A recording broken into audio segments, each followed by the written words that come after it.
Hey everyone, welcome back. In this video, we are going to talk about some material imbalance. So before starting, there are two types of imbalance, which there are static imbalance and dynamic. Static is used for long term and dynamic is used for short term. So today we are going to talk about static imbalance. So basically we are going to talk about how to win a position based on material advantage, pawn structure, controlling more space, and controlling an important file or diagonal. By using these factors, we are going to discuss how today we can win a simple chess game. So we are going to discuss three positions, which is going to be very exciting. So let's start. So we have the position number one. So here, what is happening? First of all, white is having the bishop for 2 pawns. If you count the material, you will realize. So, how to continue the position when you are materially ahead? So, whenever you are materially ahead, you must understand you should try to trade off as many pieces as possible. Because in the end game, when I trade off everything, I would be having a bishop versus 2 pawns, which would be completely winning for me. Because I'm already having a material advantage.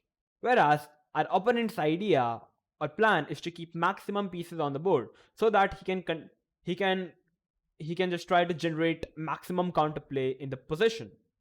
So in this position, white played the move knight to f4. What is the idea? Black's idea is to play knight to d3, attacking the bishop and the pawn. So here white played the move knight to f4, trying to centralize the knight and also covering the d3 square from the knight and also threatening to play knight to g6, attacking the queen and the rook. So black played the move, like, if black tries to play the move queen to f7, now after bishop to d4 attacking the knight, white is already better. Why? Because white's pieces are nicely placed now. After rook c8, white can simply get his rook into the game, and white is having perfectly positioned pieces with absolutely no problem, and white should be easily able to convert the game.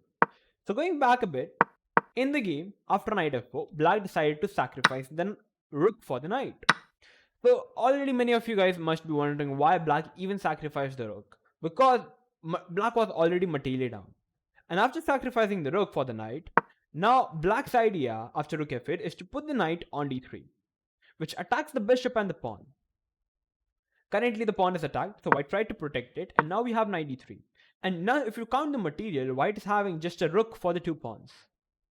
But the knight on d3 is extremely strong piece, which attacks the bishop and also attacks the pawn. If I try to play something like bishop to d4, black can already capture the pawn, and if you try to think of bishop c5 attacking the queen and the rook, after queen g5, it's already getting checkmated. And if I try to protect it after knight e2 check, I'm already losing the queen. So that's why at the place of bishop d4, white made a very sensible decision to give up the exchange back. Rook into d3. White basically gave up the exchange back because if you still count the material, white is still having a bishop for the 2 pawns, which is completely winning once again. The only point here is if I try to capture the pawn after rook into f4, black is getting some sort of counterplay, but I still believe white is completely winning after queen g3, which attacks the rook, and white is having absolutely no problem. Instead, at the place of capturing the d3 pawn, white played the move a4, which is a very strong move. What is the idea? First of all, white is stopping black from playing the move bishop b5, which protects the pawn. And second, if black tries to end pass in, bishop a3, and now black once again is losing an exchange. So that's why in the game we had bishop e8. Black's idea is to play bishop g6, protecting the pawn. White played the move bishop d4 with the idea of playing bishop c5, attacking the queen and also attacking the a7 pawn. Black played queen to h4, and now finally white played queen g3. And now black captured a pawn and white traded off the queen. So it looks like white sacrificed a pawn to trading off the queens. Yeah, that's the idea, because by sacrificing a pawn, if I can trade off the queen, I'm simply happy. Because now a7 pawn is collapsing, and after d2 bishop e3, now the pawn is not going anywhere. This pawn is going to be captured. And now because of the a4 pawn, white simply went on to win the game. Because black is having absolutely no counterplay. White is simply materially a bishop up. You can't stop it. So black went on to lose the game. So this is how, whenever you are having some material advantage, this is how you can simply win the game. Just try to trade off as many pieces as possible, and eventually you will simply have a better position because of you are having the material advantage, and in the end game you are simply going to win the game. So this was the first position. So now let's move on to the second position. Okay, so now we have the second position on our board. So what is happening in this position? First of all, if you try to evaluate the position, material-wise, the position is even. If you want to count the material, you can. First of all, white is having more space in the center because of the e5 pawn. White is having more space in the king side because of the f4 pawn. And queen side, the space is kind of equal. And now if I talk about pieces, white is having knight pair and black is having the bishop pair. It's a close position, so whenever you are having the close position, knights are definitely much stronger. As it's a locked position, black would love to open up the position by maybe playing a5, basically trying to open up the position. Okay, so here white is already very comfortable because white is having more space. Because of the more space, white pieces can easily having more squares to control, whereas you can already see black pieces which are kind of sophisticated, not able to connect themselves. The rooks are not really connected. White's rook is perfectly connected, having this open file. So here the game continued by playing knight to b1. So definitely white does not want to move this d knight because black would love to push the pawn and open up the bishop. We have knight b1, so white is trying to maneuver the knight. g6, knight d2, knight d7, knight b3, rook c8, and knight to a5. You see how white simply decided to put the knight on a5. One knight is on d4, so white is having a perfect position. The bishop goes back, and now white traded off the rooks and put the rook to c1. Attacking the queen moved, and now queen c2. So you can see how all the pieces are whites are perfectly placed. Now bishop d8, and now knight c6.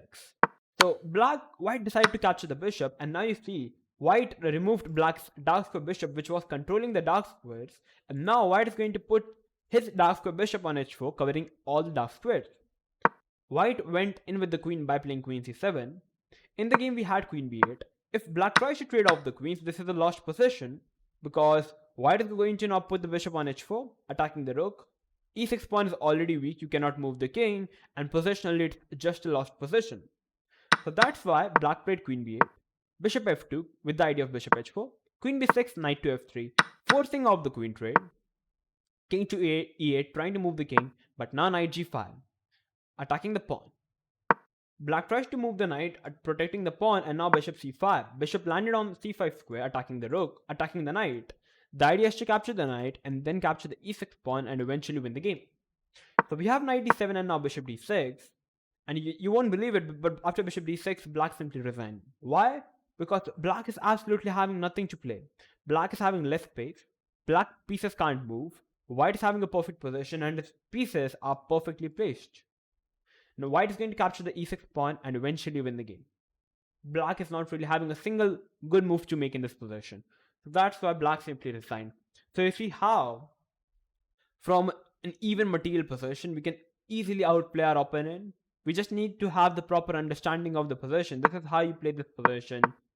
You can in the close position the knights are powerful. So you try to maneuver your knights onto the best squares. You try to take control of the open file, put your piece over there, put the pieces at the best square. You see the bishop on h4?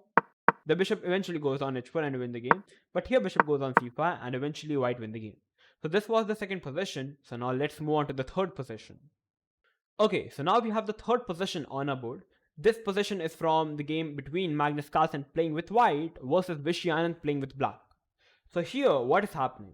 White is having two rooks lined up on the b file attacking b7. Black is having two rooks lined up on the a file attacking a4.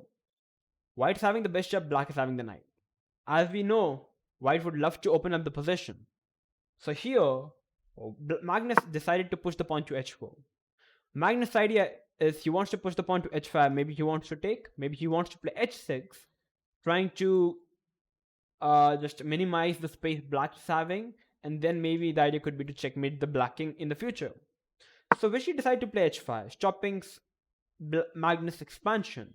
But after h5, you will realize now the g6 pawn is simply a weakness. So here Magnus played a very strong move in the position, which is e4, and which is kind of an anti-positional move, and it is hard to make. Why? Because after e4, you will realize after a trade, the d4 pawn is simply an isolated pawn. But if you look at a bigger picture after bishop e4, knight e4, queen e4, black is having lots of weaknesses. Black king is weak and white is completely winning the position. That's it. In the game, we had rook a7, pawn takes, and now we have knight into f5. If black tries to take with the e-pawn, now we have d5 once again. And if I try to trade off the pawns, you will see the power of the bishop. How this bishop is compared to more strong compared to the knight. And now white is eventually going to win the game because black king is weak, white bishop is extremely strong in the center.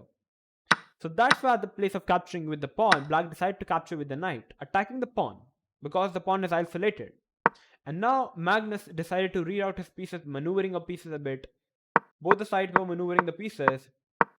And you will realize at a certain point after rook e5, Magnus' pieces are perfectly placed.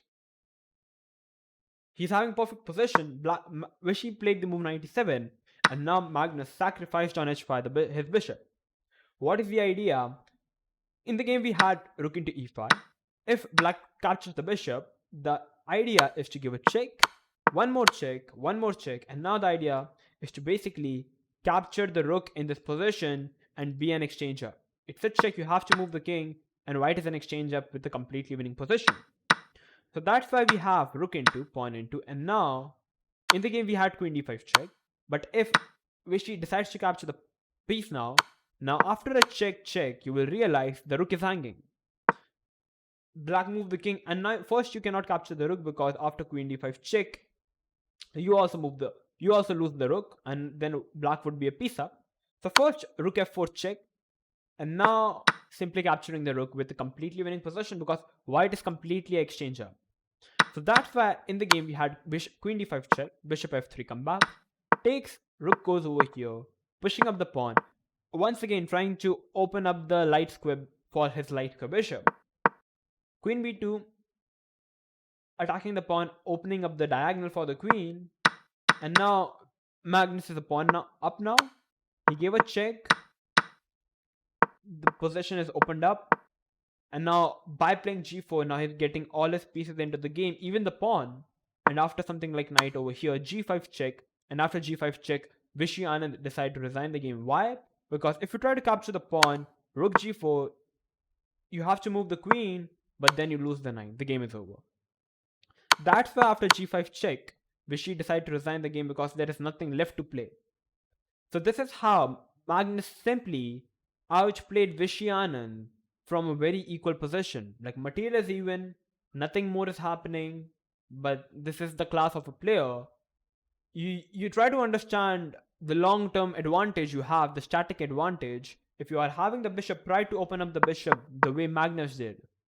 If you are having the knight, try to keep the position closed, as we looked in the previous diagram, how the knight simply outplayed the bishops. So this is how you can play the static positions, and this video I hope can help you to improve your chess level and game. If you enjoyed this video, make sure to like the video, share this video with everyone, and make sure to subscribe to our channel for more chess content like this. I'm going to come up with these more educational chess content like this. So till then, stay tuned and keep watching OneShot Chess. Bye bye.